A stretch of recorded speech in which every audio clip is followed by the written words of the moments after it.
시일이 걸릴 것으로 예상됩니다. MBC 뉴스 송원일입니다.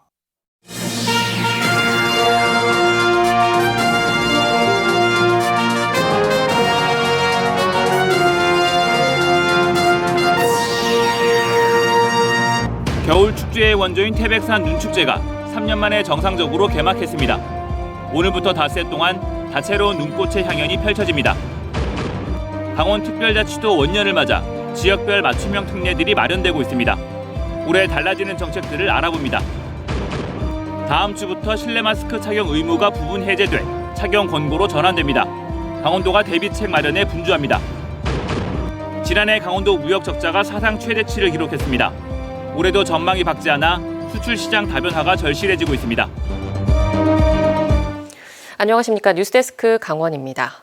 겨울축제의 원조라고 할 수 있는 태백산 눈축제가 3년 만에 정상적으로 돌아왔습니다. 올해로 30번째를 맞는 눈축제는 오늘 개막식을 시작으로 닷새 동안 다양한 체험 행사로 진행됩니다. 김영호 기자입니다. 태백산 국립공원 당골 광장이 대형 눈조각으로 채워졌습니다. 영화 아바타 물의 길 주인공의 얼굴을 형상화한 40m 길이의 작품부터 토끼와 미키마우스 등 동화 속 인물들까지 하얀 모습으로 탄생했습니다.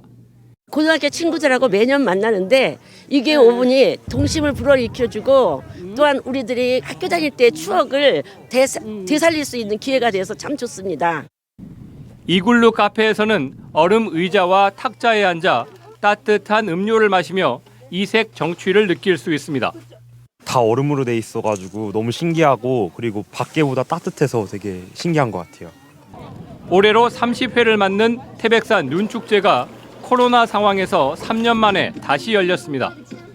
얼음 썰매 체험과 연날리기, 눈 미끄럼틀 등의 테마 놀이터가 만들어졌고 상설 무대에서는 공연과 이벤트도 펼쳐집니다. 이렇게 눈도 적당히 쌓여 있어서 눈축제 분위기를 고조시키고 있습니다. 등산객들은 태백산 산 정상 부근에서 눈꽃을 구경하며 겨울 산행을 즐겼습니다. 이쪽으로 내려오는 코스는 반지의 코스에서는 눈꽃은 못 봤는데 저기 문수봉 코스에서는 눈꽃을 많이 봤습니다. 축제장은 시내 일원의 황지 연못에도 마련돼 개막 공연이 열렸고 야간 경관 조명이 밤을 수놓습니다. 해마다 겨울마다 이제 찾아오셨던 분들이 굉장히 많이 기다리셨더라고요. 그동안 가자 이제 방문하셨던 분들이 인기가 많았던 프로그램들 위주로 저희가 이제 구성을 했고요. 태백산 눈축제는 이달 말까지 닷새 동안 열리는데 29일에는 눈축제의 하이라이트인 눈꽃 등반 대회가 펼쳐집니다. MBC 뉴스 김영호입니다. 새해가 시작된 지도 벌써 한 달이 지나고 있습니다. 올해 강원도 정책에도 변화가 있는데요. 무엇이 변했고 달라지는 제도는 무엇인지 홍한표 기자가 정리했습니다. 2023년 6월 11일 강원특별자치도 원년이 시작됩니다. 1395년 강원도 정명 이후 628년 만에 차별화된 지위와 권한이 부여되도록 완전히 탈바꿈하는 겁니다.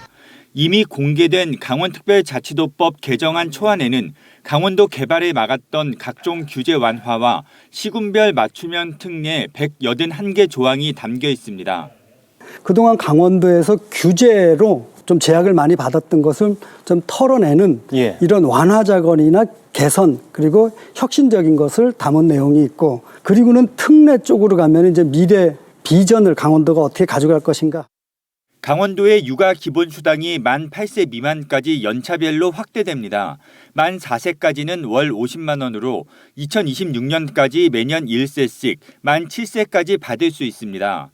또 유사한 지원으로 정부의 부모 급여가 지급되며 만 0세는 월 70만 원, 만 1세는 월 35만 원씩 지급됩니다. 여기에 기존의 월 10만 원의 아동수당도 중복해서 지급합니다. 동시에 중복 지급되는 것 중에 하나가 국가에서 주는 또 아동수당이라고 있습니다. 그것도 이제 8세까지인데 이번에 늘어서 그 월 10만 원 그것도 그럼 안 주나요? 줍니다. 같이 다 받을 수 있습니다. 경제 발전안도 대폭 마련했습니다. 올해는 개인당 최대 500만 원까지 자신이 거주하지 않는 지역에 기부할 수 있는 고향사랑 기부제도 도입됐습니다.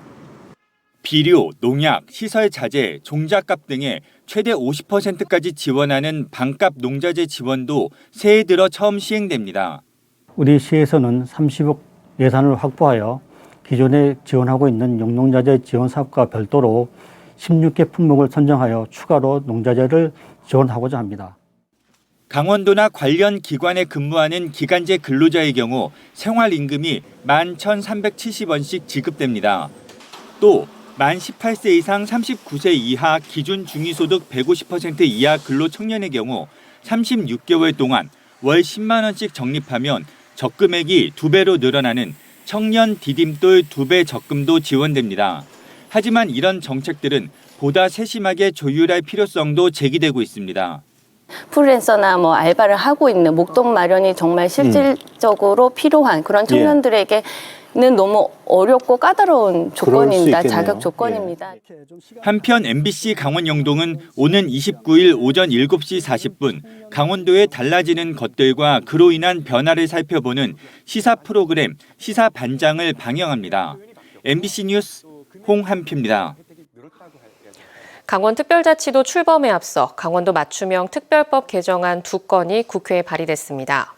강민정 국회의원은 국무총리 소속의 강원특별자치도 지원위원회에서 다룰 심의사항을 부의할 수 있는 주체가 강원도지사로만 한정돼 있어 교육과 학예 관련 사항이 충분히 다뤄지지 못할 수도 있다며 강원도 교육감도 포함하는 내용의 특별법 개정안을 국회에 제출했습니다. 노용호 국회의원은 첨단산업연구개발특구, 교육자유특구 등에 대한 권한 이양, 강원과학기술원 설립 등의 내용을 담은 강원특별법 일부 개정안을 대표 발의했습니다. 정부가 오는 30일부터 실내 마스크 착용 의무를 부분 해제하고 착용 권고로 전환함에 따라 강원도가 대책 마련에 나섰습니다. 강원도는 2020년 10월 이후 3년 만에 실내 마스크 착용이 의무에서 자율로 전환된다고 밝히고 마스크 프리 강원 경제 캠페인을 펼쳐 강원 관광과 지역 소비를 촉진한다는 구상입니다. 또 도민 불안감 해소를 위해 코로나 응급 의료 체계를 강화하고 의료시설이나 대중교통수단 등 착용 의무 시설은 마스크를 무상으로 지원하는 방안을 검토합니다.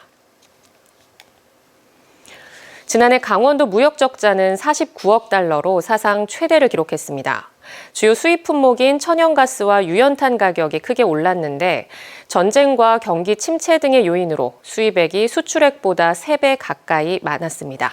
올해 전망도 밝지 않습니다. 김도균 기자입니다. 춘천의 한 화장품 회사 K뷰티 열풍에 힘입어 지난 2021년 매출액 1,000억 원을 돌파했습니다. 하지만 지난해 중국과 러시아 수출길이 막히면서 매출이 60% 이상 폭락했습니다. 회사 1층 로비에는 판로를 잃은 제품들이 그대로 쌓여 있습니다. 거의 전멸했다고 봐야 돼요. 거의 전멸했다고 봐야 돼요. 뷰티 업계는. K뷰티 바람이 부는 쪽은 지구 어디라도 쫓아다녀야죠. 수출 기업들의 선전에 힘입어 지난해 강원도 전체 수출액은 역대 최고인 27억 4천만 달러를 기록했습니다. 주요 수출 품목인 의료용 전자기기와 자동차 부품 등에서 뚜렷한 성장세를 보였습니다. 문제는 무역 적자도 역대 최고라는 점입니다. 에너지 부분이 강원도 전체 수입의 79%를 차지하는데 천연가스 수입액은 140%, 유연탄은 65%가량 급증했습니다. 결국 수입액이 수출액의 2.8배를 넘어서면서 무역 적자가 49억 달러에 달했습니다. 올해 수출 전망도 그리 밝지만은 않습니다. 글로벌 경제의 저성장 리스크가 확대되며 23년도 강원 수출의 상승 추세 지속에는 다소 어려움이 예상됩니다. 어려운 대외 여건을 극복하기는 쉽지 않지만 중남미, 중동과 같은 신흥시장에서 높은 수출 증가세를 보이고 있는 만큼 수출 시장 다변화를 통해 무역 적자를 극복할 수 있도록 각종 지원책 마련이 필요하다는 목소리가 나오고 있습니다. MBC 뉴스 김도균입니다.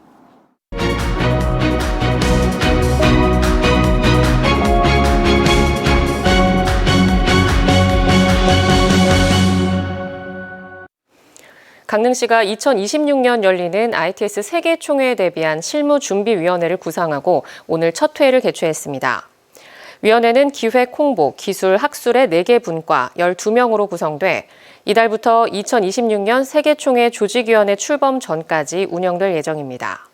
특히 총회 운영 전략 수립과 컨벤션 센터 등 관련 건축물 건립, ITS 기반 시설 구축, 총회 프로그램 발굴 등 ITS 세계총회와 관련된 사업 실무를 총괄하게 됩니다. 오늘 오전 11시 10분쯤 속초시 대포동의 한 생활 폐기물 사업장에서 불이 났습니다. 불은 소방당국에 의해 50여 분 만에 꺼졌지만 건물 안과 옥상에 피해 있다가 구조된 8명 가운데 2명이 연기를 들이마셔 속초의료원으로 옮겨져 치료를 받고 있습니다. 경찰과 소방당국은 건물 2층에서 불이 시작된 것으로 보고 정확한 화재 원인과 피해 규모를 조사하고 있습니다. 삼척에서 현금과 상품권을 훔쳐 달아난 일당 2명이 검거됐습니다.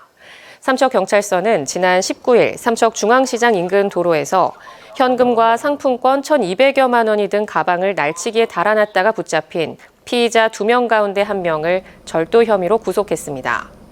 구속된 피의자 1명은 피해자의 채소 가게에서 일하며 거래 대금을 현금으로 갖고 다닌다는 것을 알고 범행을 저질렀으며 경찰은 1,000여만 원을 되찾아 피해자에게 돌려줬습니다. 오늘 오후 6시 기준 도내 코로나19 신규 확진자 수는 어제보다 200여 명 줄어든 634명이 발생했습니다. 지역별 확진자는 원주 161명, 춘천 128명, 강릉 101명, 동해 44명 등으로 누적 확진자 수는 88만 7,697명을 기록했습니다. 병상 가동률은 32.8%로 어제보다 2.5%포인트 올랐습니다. 영하의 날씨 속에 고성군 주광면의 한 둘레길에 신생아를 유기한 20대 친모가 전 남자친구의 아기라 처음부터 키울 마음이 없었다는 취지로 진술한 것으로 알려졌습니다. 경찰 등에 따르면 영아 유기와 살해 미수 혐의를 받고 있는 친모는 남자친구와 동해안에 놀러와 출산한 후 며칠 뒤 아기를 유기한 것으로 파악됐습니다. 앞서 지난 20일 오후 4시 30분쯤 고성군 주광면 송지호 둘레길 대나무 숲에서 갓난아기 울음소리가 들린다는 신고가 접수돼 생후 1개월 정도로 추정되는 남자 아기가 발견됐습니다. 강원도 교육청이 2023학년도 공립유초등 특수교사 임용 최종 합격자 126명을 발표했습니다.